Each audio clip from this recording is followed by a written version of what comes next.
Fellow Kenyans, on the 9th of August of 2022, Kenyans participated in an election that ushered in new leaders at all levels of our governance realm.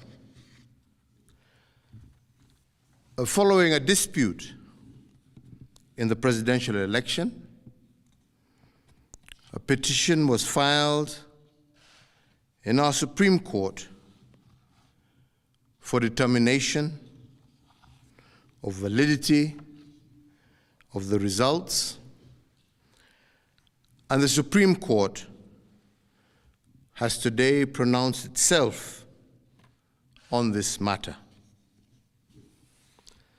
When I was sworn in as your president, I made a pledge to the country, a pledge to uphold the rule of law and the decisions made by the judiciary on all matters appertaining to our governance. Today, the Supreme Court made a ruling on the presidential dispute, upholding the results announced by the Independent Electoral and Boundaries Commission on the 15th of August, 2022. And in keeping to the pledge that I made to uphold the rule of law when I took the oath of office, I commit to executing the orders of this court to the letter. The process of handing over is in progress through the Assumption of Office Committee, which actually has already begun its work as of August 10th, 2022. And indeed, it is my intention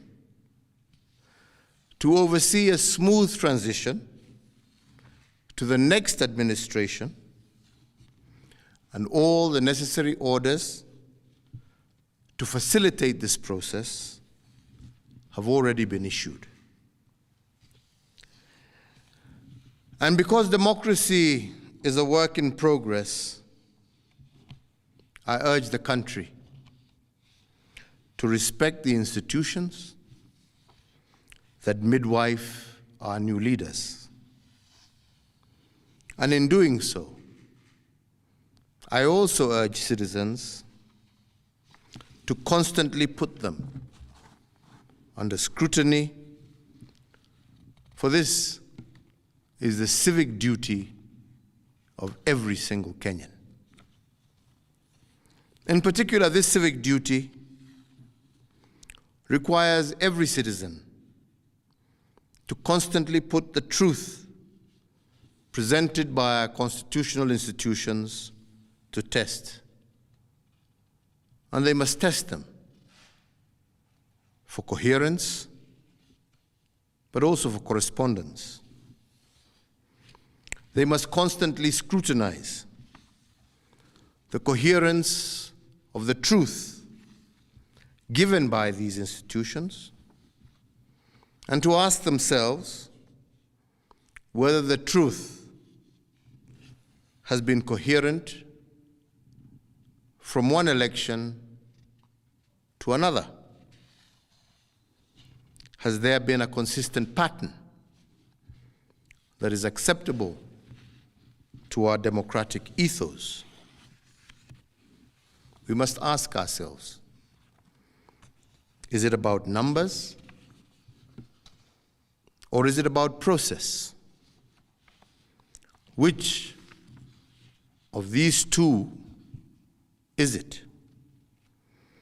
And can our institutions rule one way in one election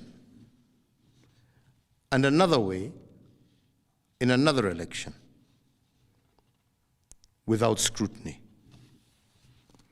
I do invite you, Kenyans, to keep vigil, and indeed to hold all institutions to account.